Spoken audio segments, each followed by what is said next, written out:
Welcome, Bruins. Thank you for joining today's Career Coaches Insight webinar, Mastering LinkedIn, Building Your Professional Opportunities with our guest and career coach, Armine Kulikian, our Assistant Director of Career Education and Development at UCLA's Career Center. My name is Amy Rueda, and I serve as Senior Executive Director for Professional Programs and Services and your host for today's webinar. I want to take this opportunity to thank our Alumni Association sustaining donors. It is with your help that we are able to strengthen the Bruin community with career programming like this. For some general webinar housekeeping, we will be using the Q&A function to sort through live submitted questions, so please submit them there. We'll be recording the event and we'll send out the recording when it is available. Now to start our program, I am pleased to introduce Armine, who brings extensive experience in both academic and career counseling, having served at institutions like Cal State LA, Cal State Northridge, and Pasadena City College.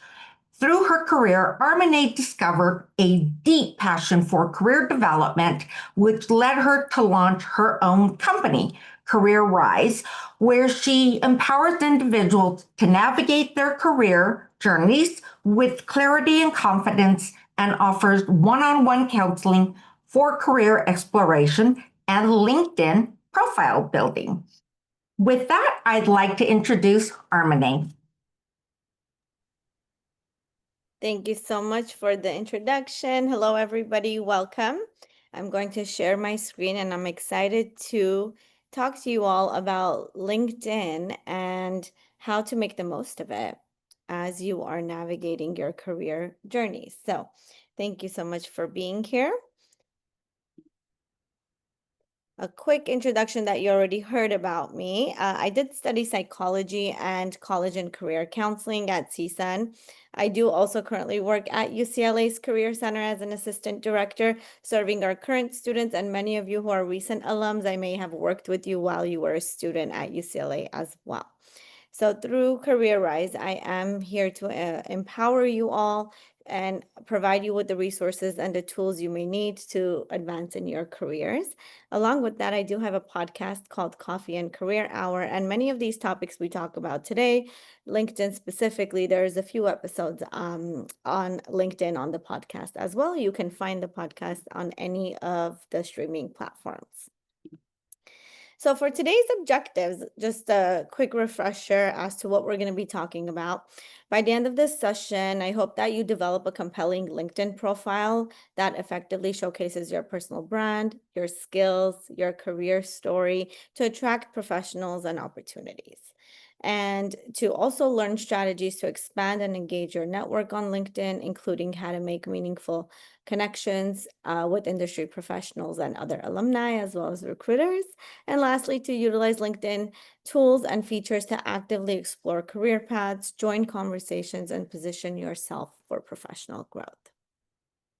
So I want to start off with a poll. I'm curious from the audience, how confident do you feel about your current LinkedIn profile if you have one?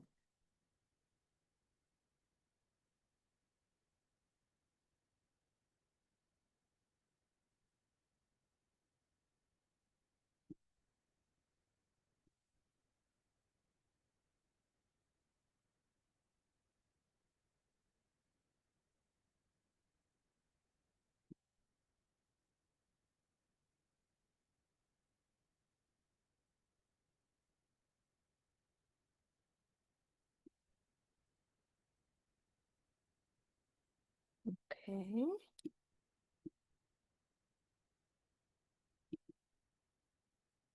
Thank you all for submitting your answers. I will look to my colleagues to look at the data as we go through the presentation. There is one more question that I have for you all. If you are not fully confident in your profile, what aspects do you feel most challenging or unclear to you? I'm curious which aspects of LinkedIn maybe kind of the pain points for our audience today. You're welcome to actually put those answers in the chat. I'd love to hear from a few of you.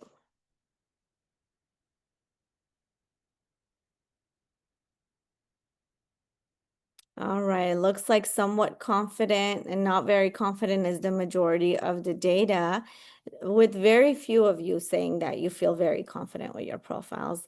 So most folks are sort of in the low to middle range, which is great to hear. As far as what we're going to be covering today, hopefully by the end of the session, you'll feel more confident with what you can do with your LinkedIn profile and how you can update it.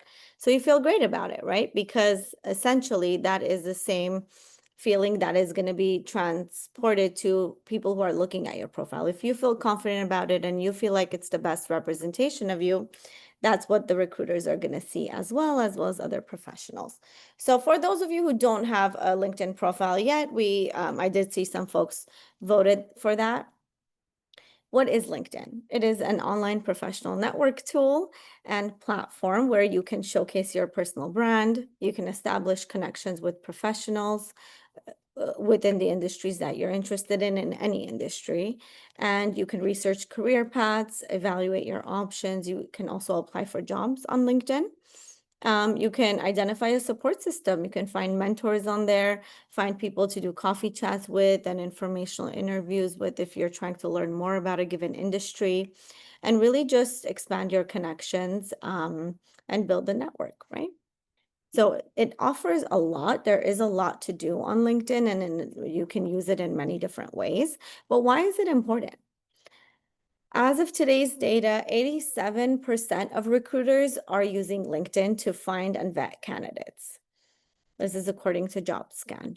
And so that's a big number of recruiters, and they're going to be looking for candidates on this platform. So you want to make sure you're there. You're there, your brand is there, what you have to offer is there, so you can attract the opportunities that you're looking for. Users who have a complete profile are 40 times more likely to receive opportunities. So if somebody is looking on your LinkedIn profile and your photo is missing or your experience section is not fully representing all of the things that you have to offer, and there's, it's an incomplete profile, you're not gonna stand out as an applicant. And even if you don't have LinkedIn, let's say you apply to a job or you're applying through a different platform, recruiters do Google your name. So as they Google you, your profile can come up and you want it to be a complete profile. Adding 5 or more skills makes your profile 33 times more likely to be messaged by recruiters, because recruiters are actually going to use those skills as keywords to look for candidates. And we'll talk about how to add skills to your profile in a bit. Skills first hiring is actually a growing phenomenon. So employers, over 65% of employers actually have reported that they are doing skills-based hiring, which means that they're looking beyond somebody's academic requirements or academic degrees. They're looking more at what skills candidates have to offer. And more employers are going to be employing this tactic when hiring, which means that you need to be very clear about the skills that you have to offer, and LinkedIn is a great way for you to indicate what it is that you can bring to the table. So we'll talk about that too. Starting with branding, though, before we jump into skills, really everything that's on your LinkedIn profile is about your personal brand. And what is your personal brand? Before even jumping into applying jobs, identifying career opportunities, and building a LinkedIn profile, you want to make sure you're clear on your brand and what you want to share with the world.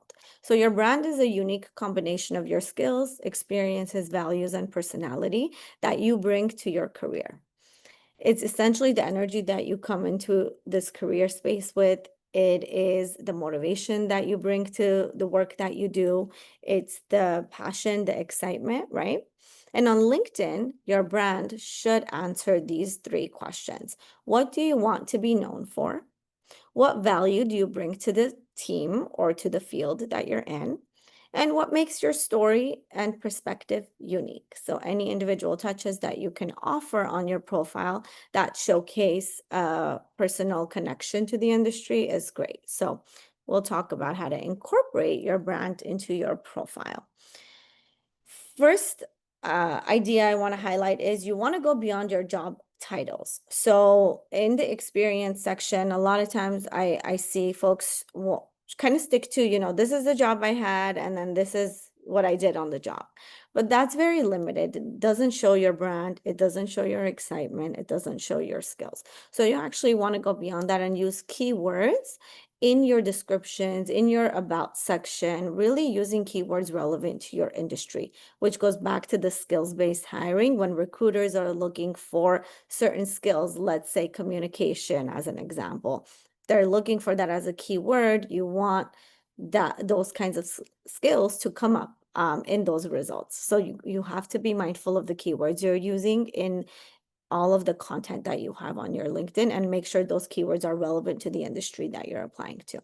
You also want to showcase your impact, any results, any data that you can showcase, who you're serving, what communities you're impacting, how you're adding value to the industry that you're in is very important, and the language that you use on LinkedIn. In your headline, and we'll go over headlines too, you want to use a branding statement. Your headline is going to be one of the first things that somebody sees on your profile. Your brand can be described in your About Me section, and all of the other content on your page, including skills, your featured section, your experiences, can include aspects of your brand to really reinforce who you are, what you want to bring to the table, and why you're going into the industries you're going into. So let's actually dive deep into crafting a compelling profile.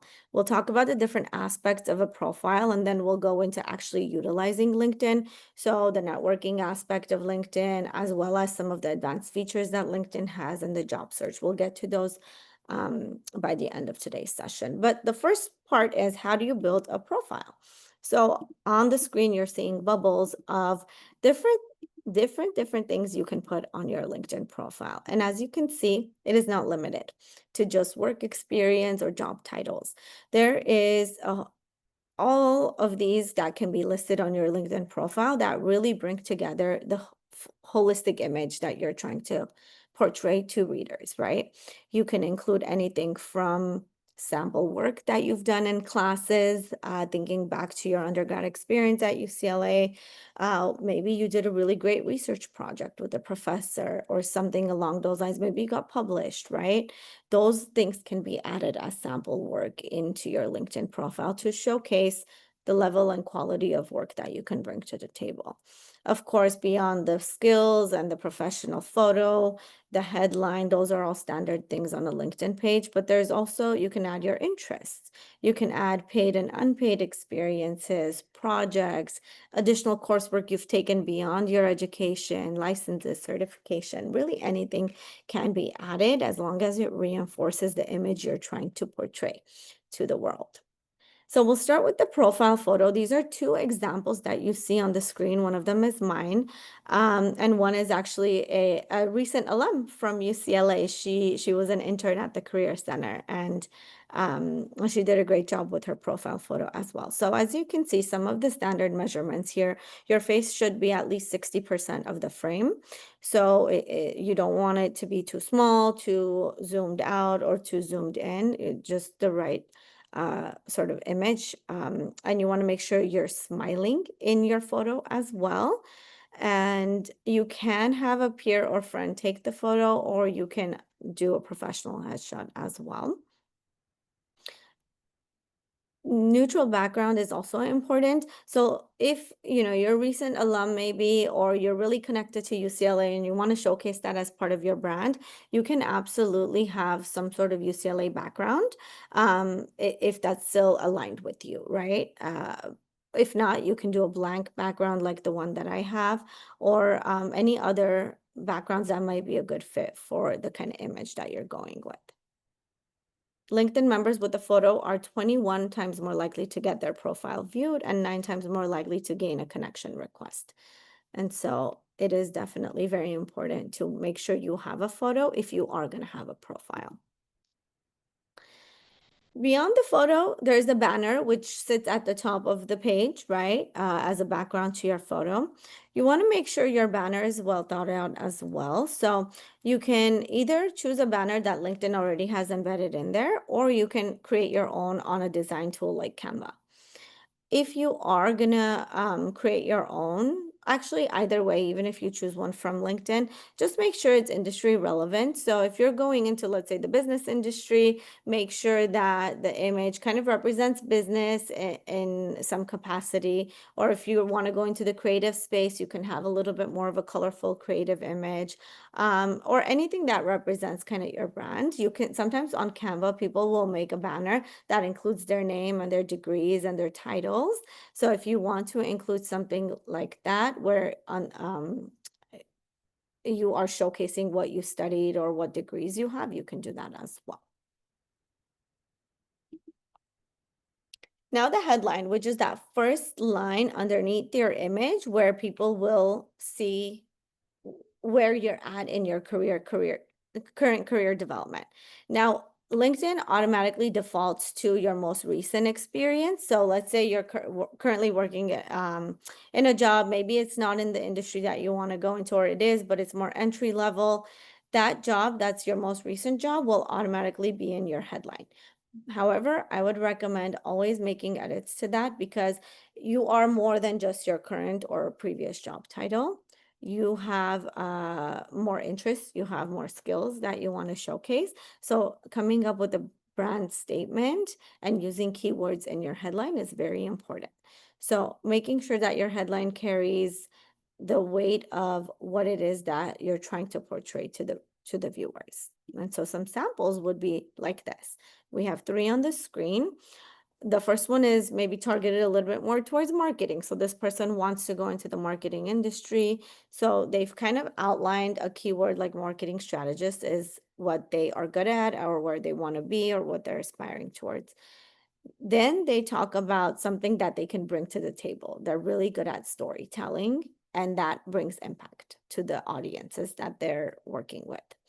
And then lastly, it's a statement of, what they can directly do for a company. They help brands connect authentically with their audience. So this is a very encompassing headline that showcases where they're at, what they're good at, and what they offer to the industry. The next 2 are for folks who are aspiring to be in an industry. So for example, somebody who's maybe wanting to become a lawyer, currently in law school, applying to law school, maybe. This is an aspiring public interest attorney, and they're committed to justice advocacy and empowering underserved communities. So they're talking about where they're headed, what they want to do, what they're passionate about. Very keyword focused here. So if a recruiter is looking for somebody who wants to work in advocacy space, or is passionate about working with in social justice with underserved communities, they put in these keywords, this person's profile is likely to come up. Last but not least, future physician, somebody going the medical route, what they're passionate about: health equity, preventative care, compassionate patient advocacy. Again, very similar concept. So this is one of the first things, what you're seeing on the screen. Your photo, your banner, and your headline is like the very first image that a viewer is going to see. So you want these to be strong and to be representative of the brand that you're putting out there. Because it's going to kind of then lay the foundation for the rest of the LinkedIn page for them to decide if they want to continue reading on to what experiences you've had and other content that you might have on LinkedIn.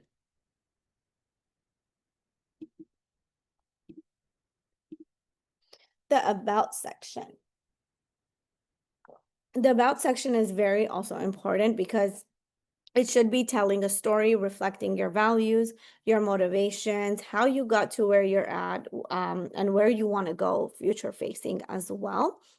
It should include your talents. You can include concrete skills, transferable skills. You can include metrics in your About section, accomplishments, successes you might have had, and make sure it's keyword rich. Here's a sample About section, which has a little bit of a background on where the person is coming from, what background they have, what understanding they have of their field. And then it actually highlights keywords of competencies that they have. Advocacy, social impact, program development, public policy, and so forth. These are direct skills needed for the work that they're going into, right? And then the ending of their about section focuses a little bit more on where they're headed and what they really believe in terms of their industry, some of the skills that they bring to the table that are transferable skills like empathy, listening skills, commitment to justice, and so forth. So this is one example. You want to make sure it's authentic to your voice. You can use this as a framework. You can have bullet points in your about section that showcases keywords. You can include accomplishments as well if you like, but make sure it has a true authentic tone to your voice and how you would talk about, say you were talking to a friend about the industries that you're going into and why you're passionate about that. Think of it in that context as you're developing your about section. Moving beyond the about section, this is now getting deeper into the LinkedIn profile where you get to talk about your experiences and showcase your work history. The experience section, you want to make sure you're linking to the company's LinkedIn page. When you go in and add an experience, let's say a previous job that you had, search for that company on LinkedIn to see if they have a LinkedIn page and make sure it connects to their LinkedIn page so the logo comes up, because it looks more legitimate that way in your experience section when the logos come up and it shows as a real company. And most companies these days have a LinkedIn page, so that shouldn't be an issue. You want to include your job title, and then in the body of your experience section, definitely avoid pasting bullet points from your resume. So I see this often. Folks may just copy and paste from their resume, but LinkedIn is a little bit more of a holistic view of the work that you did. It's not as tailored as a resume would be. So instead of doing bullet points, you would actually do more of a paragraph summary of the experience that you had in that given job. And in that summary, you would talk about the skills that you gained and you would highlight the overall role. You would still use action verbs, definitely using action statements in your experience section, and avoiding any passive tones in your descriptions. You can assign skills to each role, and I'll show you what that actually looks like in this sample. So this is actually from my LinkedIn page. And on here, you'll see there's just about 4 short paragraphs that talk about the different components of the role that I have, all in action statement format where I'm taking ownership of the work that I did. So I say like provide, serve, design, deliver, lead. Those are all active action verbs. You want to avoid anything that says like responsible for X, Y, and Z, because that's not taking ownership of the role. That's more of just a description that you might have gotten from the job description. So you want to avoid that kind of language, but using action statements, very brief summary of what you did in the role. And then on the bottom, LinkedIn employed this feature recently, or maybe about a year or so ago, where you can add skills to the given position. So as you're writing the descriptions, it will ask you, what are the skills that you used? And this is where you want to be keyword rich. So you talk about the specific skills that you want to highlight to recruiters when you're showcasing, like, this is what I bring to the table, that are most relevant to those given roles. And so you can add as many as you need to in a given role, but it'll only show like the top 3 in the description unless they open up the role and read it in more depth. So be strategic about which ones you're going to put for which experience. Some folks have asked in the questions that you all submitted before the workshop about employment gaps and how to talk about any career breaks that you might have had. So the way to do that on LinkedIn is to use the career break option, which LinkedIn employed it's fairly recent. It wasn't in their first iteration when they came out with LinkedIn years ago. So they added this option when you are going into the experience section to add an experience. It actually gives you the option to add career break. And when you do that, it will ask you for a little bit of a description and the dates of the break. So in the description, you would just include brief context of what you were doing, whether that was raising a family or that might have been you were exploring new career paths and kind of realigning your interests with your career. It could be anything that you might want to share, but you can definitely showcase that you had a career break, and there's nothing wrong with that. You can even talk about your gap in your about section. If you especially if it was a significant gap in your career, you can bring that up and say, like, now I'm transitioning back into the career space or back into this industry in your about section. But if you're comfortable sharing about your gap, you can do that as well. You can talk about what you gained during your gap as well. Regardless of what you may be doing, there might be a lot of things that you learned during your gap time, from new skills you might have gained, perspective you might have gained. Maybe you found newfound interest about yourself that changed the trajectory of your career, right? Or maybe you did personal growth, maybe you were traveling, cultural immersion, volunteer work. Where you might have gained new skills as well. So really anything that you did and gained during your gap time can be embedded into your profile to showcase your brand and the skills that you have. You can highlight volunteer roles, freelance work as well, upskilling. If you took any, sometimes people will do like online courses, let's say on LinkedIn Learning, for example, or you may do different programs like certificate programs where you're learning a very specialized skill. Those are always great, even if it was part-time, or if you did any freelance work for family and friends that was a little bit more informal, that all counts because you're still growing, you're still developing skills that can be taken into the workforce when you return from your break. So use the career break option, but don't let this be like a hindrance or something that you're not confident about, because it can totally be something that you spin into like, this time allowed me to become the person that I am today, and I'm now coming to your workspace with all of these things that I have to offer.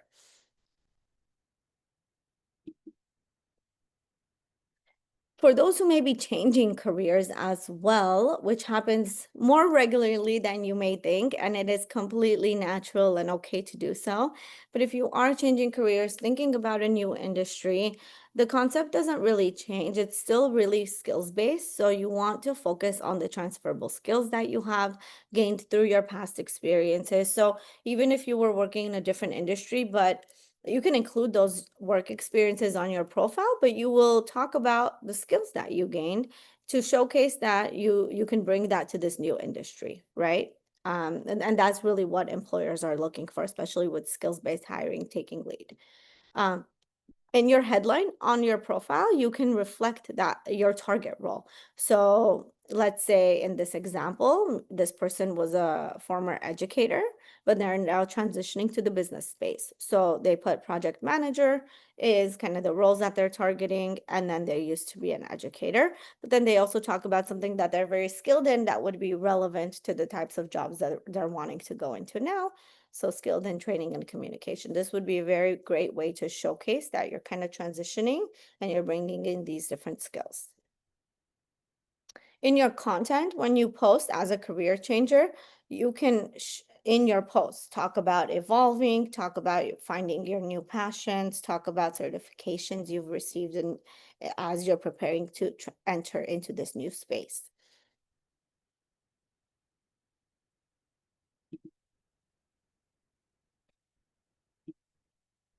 Now, deciding what to include on LinkedIn is a question that I get as a career coach very often, because sometimes, especially folks who have had a lot of experience, are wondering, do I put everything on there? What is the limit? And so forth. So the rule of thumb with that is that LinkedIn is more than a resume. You don't have to be limited to like a one-page resume, and it does not need to be targeted to a particular type of role. It is a comprehensive view of your background that includes paid, unpaid, part-time, volunteer, and even passion projects.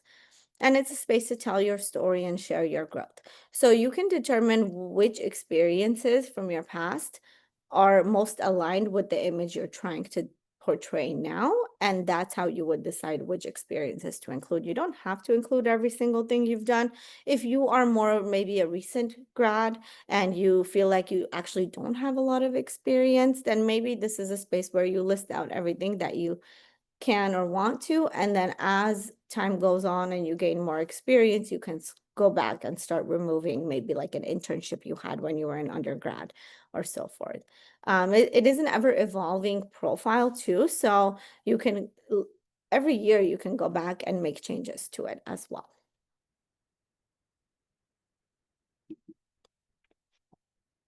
Ask yourself as you're thinking about what to include, what skills do I want to be known for? What roles or experiences reflect the kind of work that I want to do next? And what value do I bring to teams, organizations, or causes?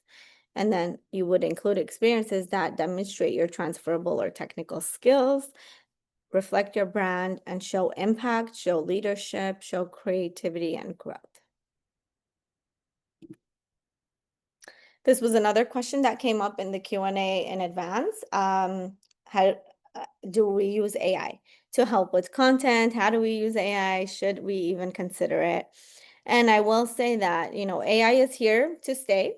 And if you are comfortable using AI, it is definitely not something that, you should or shouldn't do. It depends on your own comfort level. So if you're not wanting to use AI, that's perfectly okay as well. But if you are using it already and are comfortable with it and want to explore, you can absolutely use it to brainstorm ideas as far as what keywords are relevant to the industries you're going into, and how can I incorporate like these values that I have into a professional paragraph, let's say. So you can use it to brainstorm ideas for your headline, your about section, your descriptions, even your posts. But avoid copying word for word, because then it's not going to sound authentic to your voice, and that's really going to get in the way of people connecting with you through your profile, right? As long as your content is authentic and you're using real world examples to kind of back what you're saying about the skills that you have, the values that you have, as long as you have examples to share that are real world, then AI can only be a support to help you brainstorm ideas. Armini, can I pause you for a second? I saw a hand go up. Yeah, absolutely. Would you like to share your question? I did see your hand go up.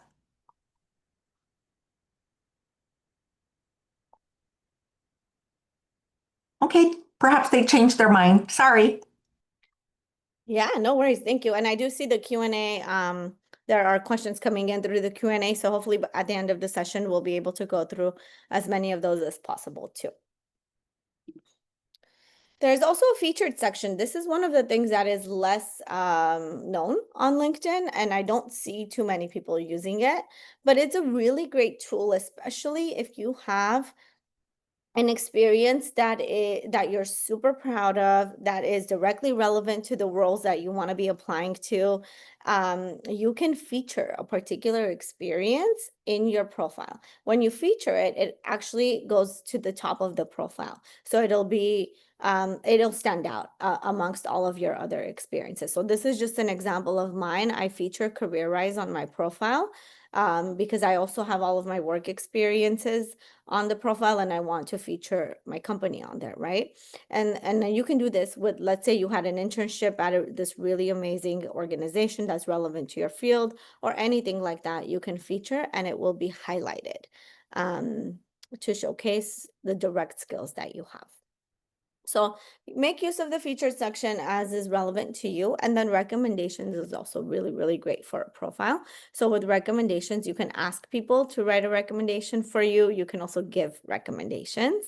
This is just an example, but people can write multiple paragraphs of recommendations and it lives on your profile. You'll receive it in an email. You'll accept it after reading the recommendation. If you accept it, it goes onto your profile and it will live there, so recruiters can easily see what other people say about you, like colleagues or supervisors and peers. When it comes to incorporating skills on your resume, especially, I'm sorry, on your LinkedIn profile, especially as you're going to be embedding skills in your experience section, you want to think about the 10 to 15 most highly relevant skills that are tied to your target industry. So this is where AI can be really helpful. You can upload a job description of something you want to apply to and ask it, what are the top 10 to 15 skills that are most relevant to this type of role or this industry? And get those keywords, and then that way you can actually embed those into your profile as, of course, being honest and making sure you do have those skills to showcase. Make sure your top 3 are the ones that you want to reflect most, that are most marketable, because that's the first ones that they will see on your profile. And you want to align your skills with the job titles that you're aiming for. You can also ask for endorsements from people who've seen you in action. So that would be the recommendation. That would be the endorsements of the skills. So when you put a skill, let's say you put you're great at communication, people who have seen you in action can actually give like a check mark saying, I endorse that this person has the skill set. And it will show on your LinkedIn profile like 35 people endorsed this person for this skill set. And that just shows that people are validating that they do agree that you have this skill. So you're not just putting skills on your profile without any proof that you've utilized them, right? So endorsements are really great. You can start by asking people you're close to, your friends, your peers that have directly worked with you as well, to see if they can endorse some of the skills in your profile. And then you want to make sure you're giving people endorsements as well, as so that way you're reciprocating the experience for them too. Renee, I'm sorry, we have a hand that went up. Yeah, please go ahead.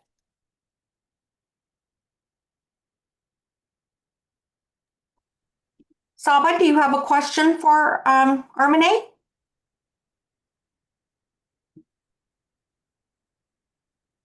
Let's continue. All right.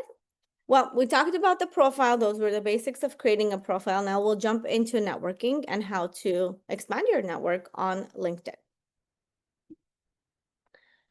Sample personalized connection requests. So when on LinkedIn and you are wanting to reach out to somebody to connect with them, somebody that you don't know yet, and you're sending a connection request, I always recommend putting in a personalized note. Unless you've already met them in advance, that's okay. But if you haven't met them in real life, this is the first they're connecting with you, you're more likely to get an acceptance if you include a message letting them know who you are, why you're interested in connecting with them.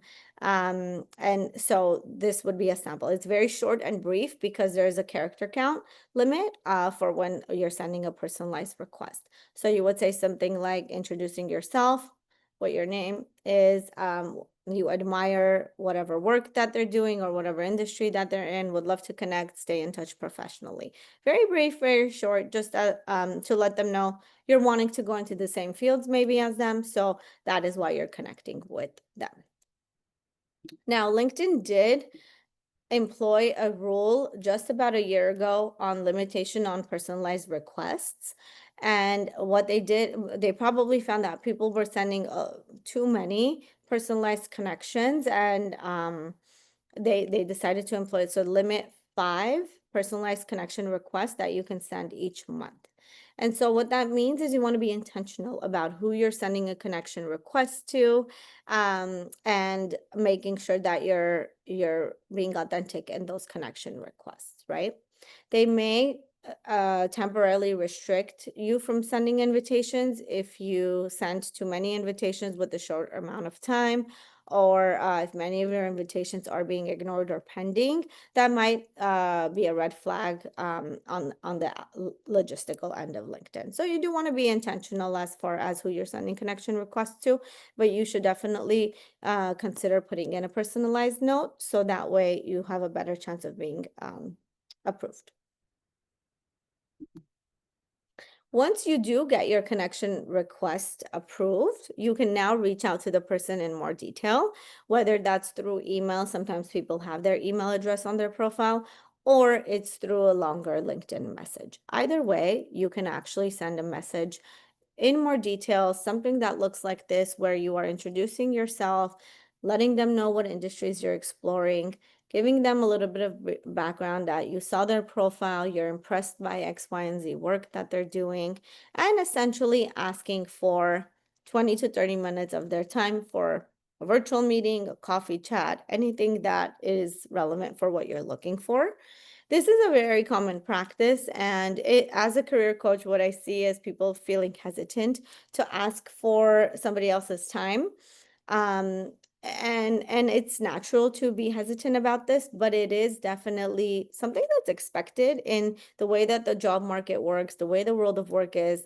It is expected to do these kinds of things, and professionals receive these kinds of messages often. So it's nothing new to them. And actually, many professionals are more than happy to offer their advice, their insight, talk about their own experiences, especially for someone who's recently starting off. Maybe you just graduated and you're trying to get into the job market, so you're like a recent young professional. Or maybe you're switching careers, right? Maybe you've been in an industry for many years and now you're wanting to break into a different industry.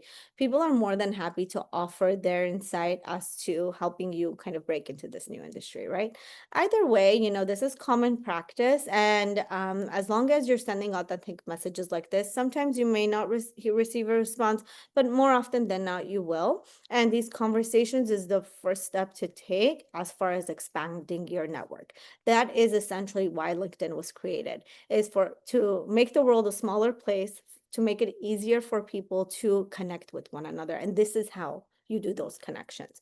You reach out, you build those connections, you have a virtual or in-person meeting, and then you maintain and nurture those connections, right? So a lot of times I get asked to, how do I maintain, let's say I have a meeting with somebody, what do I do after? How do I actually continue that relationship? And honestly, it's not a magic formula in terms of you have to do X, Y, and Z to maintain this relationship. These are some steps that you see on the screen. You can engage with their content, you can like and comment their posts, repost their posts, just kind of be present on their page, right? Be active with the content they're sharing. You can send a follow-up message, of course, making sure to thank them for their time, summarize any takeaways that you received through your conversation. You can ask them a thoughtful question to keep the conversation going. I like to recommend to my clients, if there's something that comes out, let's say you read an article or there's like a news item that comes out related to the industry that you're in and this person is in, you can send them that article and say, I'd love to hear your thoughts on this, right? And that's like a conversation starter. In those ways to kind of follow up with those conversations. You make sure to congratulate them on their milestones if they get a new job or promotion. Share resources with them as well, and make sure you're offering value before you ask for help. So you don't want to come across as like you had a coffee chat with somebody and then all of a sudden you're asking them to refer you to a company or anything like that. You want to make sure you're always offering your own insights, encouraging them, and offering your support as well. So it's a two-way street. But these are just standard things. There's no magic formula. It is almost as similar as like maintaining friendships over time too. Nothing different about it. You meet a person, you connect with them, you share ideas together, and then you stay in touch through some of these simple steps. And as long as you are willing to continue that relationship, you can find ways and different conversation starters to build that. But it is important to kind of use LinkedIn to help nurture those connections.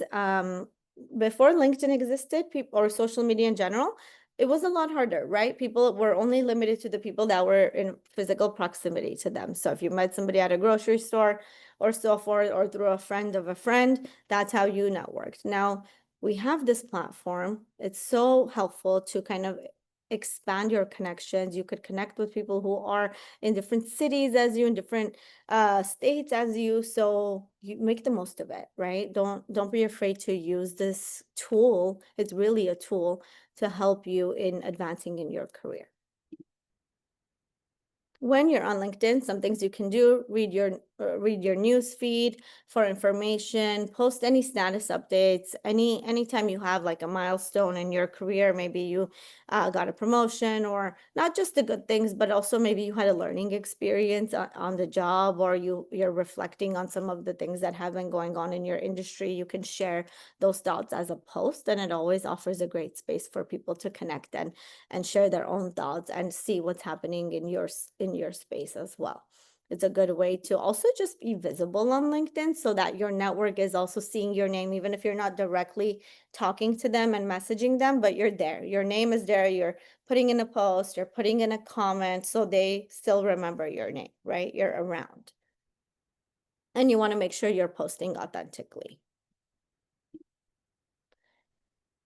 You can also attend events on LinkedIn. So LinkedIn offers so many great ways to formal settings of ways to connect with people. So there's industry panels, there's webinars, there's job search workshops, there's info sessions by companies, of course, professional associations as well that have meetups on through LinkedIn, and LinkedIn live events as well, like the one we're doing today. So being sure to attend the different types of events that are relevant for you. The professional associations is really, really helpful in making the most of LinkedIn. So making sure that, you're in those spaces, because that's an easy way to find people who are in the same spaces as you, in the same career industries as you, and they're there to also connect. So you're on the same page.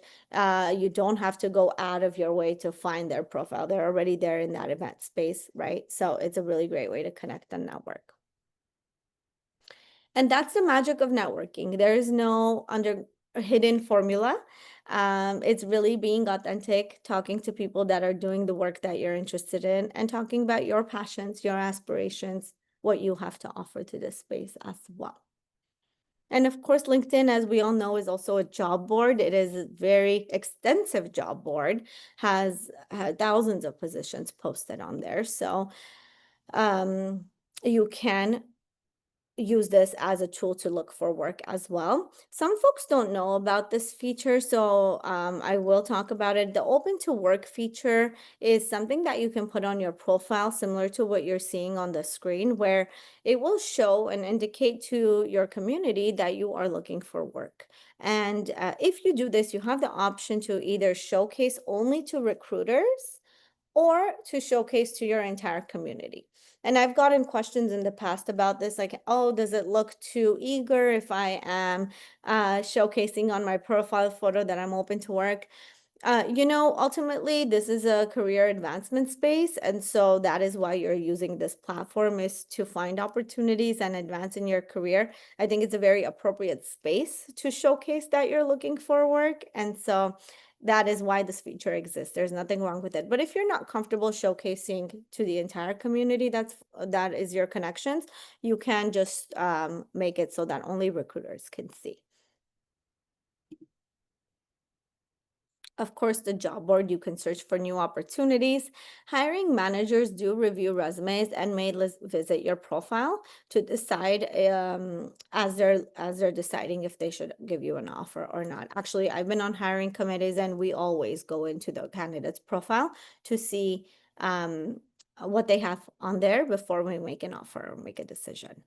So there is an automatic analysis of your profile details and connections as well, to help you begin applying for opportunities. So it can send you recommendations like what we're seeing on the screen, recommended for you based on what you're posting on your profile and your interests and your target industries. LinkedIn will send you recommendations based on that algorithm. But you do want to be mindful of scams. It is still an open online space, so there can be scams that happen. So if you're wondering whether a job offer is fake, you're not sure if it is, I always recommend listen to your intuition, because if you're feeling like something is off, there might be something going on. But if they're offering quick hiring or like really high pay with little details, that seems a little bit red flag. If they are quote unquote a recruiter, but they're asking for money or gift cards or any kind of financial information, that is an absolute red flag. If the opportunity seems too good to be true, right? Very good pay, low working hours, not a lot of work to do, but great pay, that is obviously a red flag as well. If the profile photo is looking off, maybe like a stock photo, or their work history is incomplete, this can signal that it might be a scam as well. And then if they are quickly trying to move your conversation out of LinkedIn to like WhatsApp, Telegram, anything like that, that's definitely a red flag as well. So these are some things to be mindful of. But listen to your intuition. If something doesn't feel right, it may be that it's not right. And you can report any positions or anybody onto LinkedIn if you feel like maybe it may be a scam. How to protect yourself from scams? Only apply to jobs posted by verified company pages. This is where you can actually look at the company's profile on LinkedIn to see, is it a real company? Are they engaging on LinkedIn? Do they have followers on LinkedIn, right? Like, does it look like a legitimate company on there? Research the company and the recruiter, check their website, check their LinkedIn history. If the company doesn't have easily identifiable contact information, that's always a red flag. So if you can't find their address, their phone number, their email, that's definitely a signal to be careful. So check their website as well. Never ever send money or any banking information, even if it seems legitimate, but they're asking you for this in the job like application process, then it's definitely a scam. Of course, and as you all may know as well, avoid clicking on any suspicious links. You can report suspicious activity through the report feature on LinkedIn as well. And you can ask questions, right? If you're talking to someone who is, a recruiter, ask them questions about the position. Be intentional about, what this position is. And if they're a real recruiter, they're a real professional, they will take the time to answer your questions. If you feel that they're rushing you or pressuring you to make a decision too quickly about applying to this job, then that might be a red flag.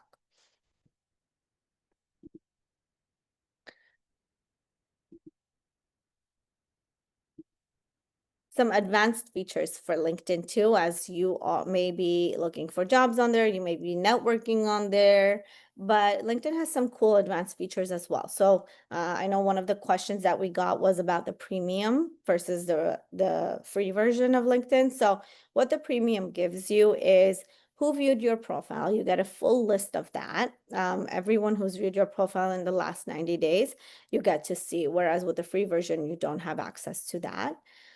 That can be helpful if you're really in the job search process and you're wanting to see if like the recruiters are looking at your profile, or you're wanting to see if like the director or the hiring manager of this given company looked at your profile.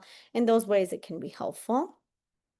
You get to send messages to people. You can send direct messages to people you're not connected with. Whereas in the free version, you can't send a direct message until you do a connection request. And then once they accept, then you can actually message them. Applicant insights and job match data. So it will give you, based on the algorithm, how you compare to other applicants for a job. So if you're clicking on a job posting, it will kind of give you that comparison, which might be cool to see if you're wanting to see the data on and kind of on the back end of who you're competing with. And it gives you keyword suggestions to optimize your profile for job description. So it will say like, maybe include this in your headline or include this in your about me section to optimize for the types of jobs you're looking for. You also do premium jobs show if you're a top applicant for a job. So if you applied for a job through LinkedIn and you want to know like where you're at in the pile of applicants, it will let you know if you're in the top. You get unlimited access to LinkedIn Learning, which is, I think, in my opinion, the coolest feature, because LinkedIn Learning, you can take courses on all different topics. They have over 20,000 courses on there now.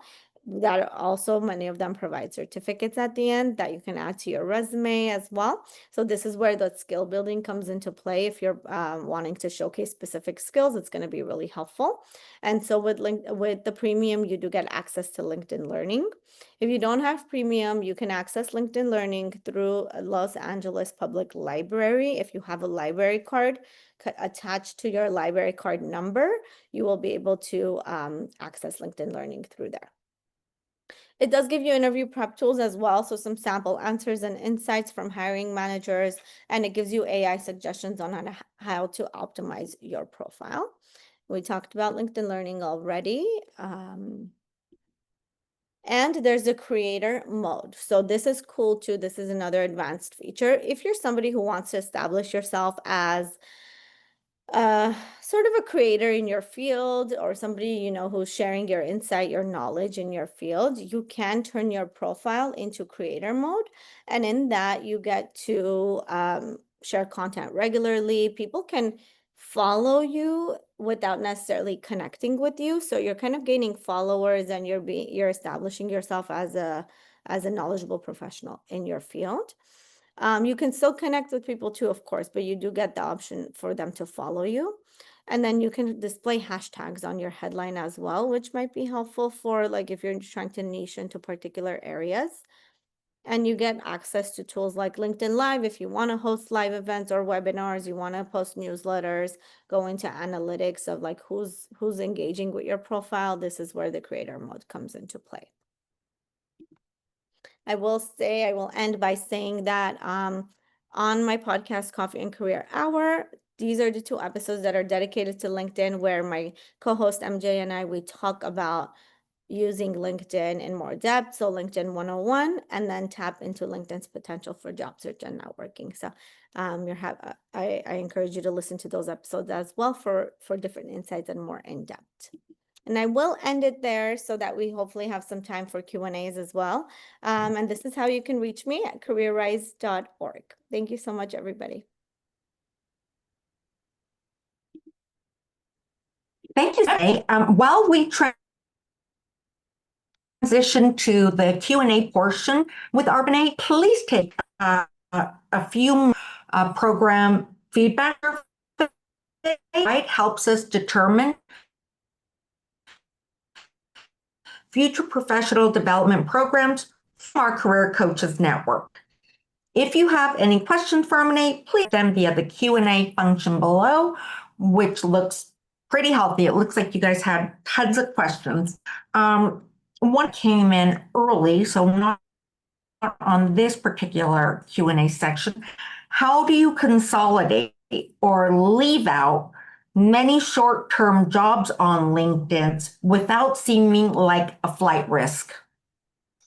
Yeah, that's a great question. So this is where, you know, determining what is going to be the best fit for the brand that you're trying to put out there. So if you had many short-term jobs, think about I don't think that there's any way to consolidate them, because you would have to say the different positions and the companies that you worked for. But I do think that you don't have to put all of them. So identify which of those jobs are showcasing the skills that you really want to show on your profile. And maybe then you limit it to 1 or 2 of those positions. That way you're not showing like a history of many short-term jobs, but maybe there was 1 short-term job, but it was a very valuable one because you got all of these skills from those positions, from that position, right? And it's really about the skills that you're going to be showcasing more than the number of jobs that are in your profile. So I think it also depends on how many of those there were. If it was just 3, let's say, I think that's okay to put. But if we're talking like 6 or 7 short-term jobs, how short-term were they? It's going to depend on your unique case. But my suggestion is really think about what skills that it offered you, and then identify only a couple of them to put on your profile. Excellent. Next question. Should we include that we are UCLA alumni in our headline? You absolutely can. You can put the degree that you received. Of course, you're going to have an education section on LinkedIn, so it will show that you graduated from UCLA. But if you want in your headline, especially if you're a recent alum and it's still something that you're very connected to, you're part of the Bruin community, right? I think that you can put, you know, a UCLA alum and then the degree that you received from here.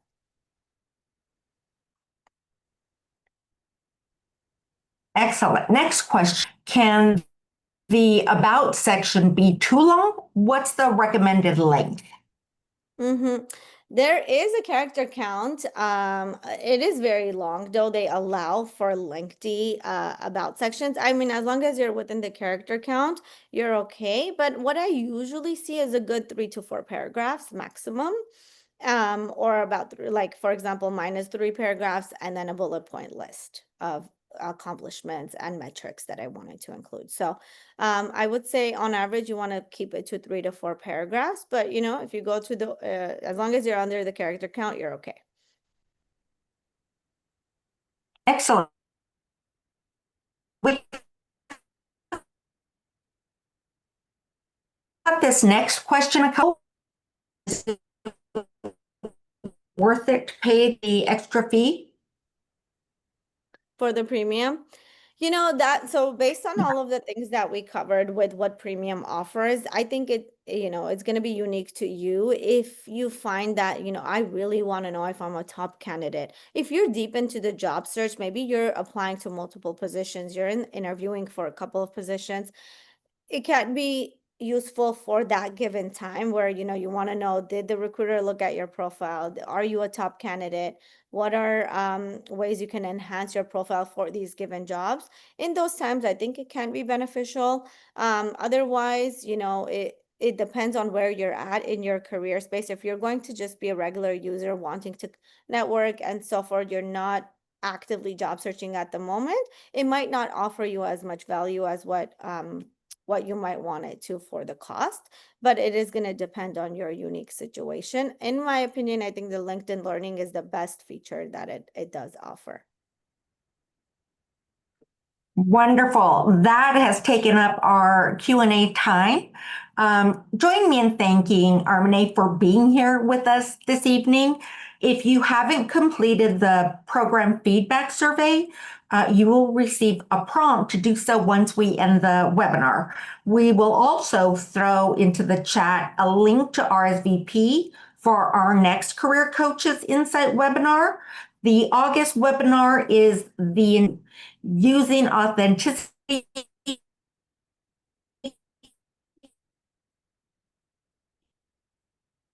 to thrive in your career. Question is the best email address where you contacted?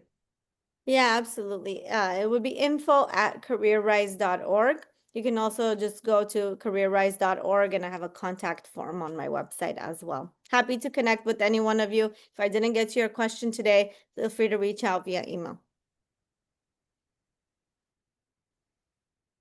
Thank you so much, Armine. I appreciate it. And thank you to everyone who joined us this evening. We look forward to seeing you next month. Take care.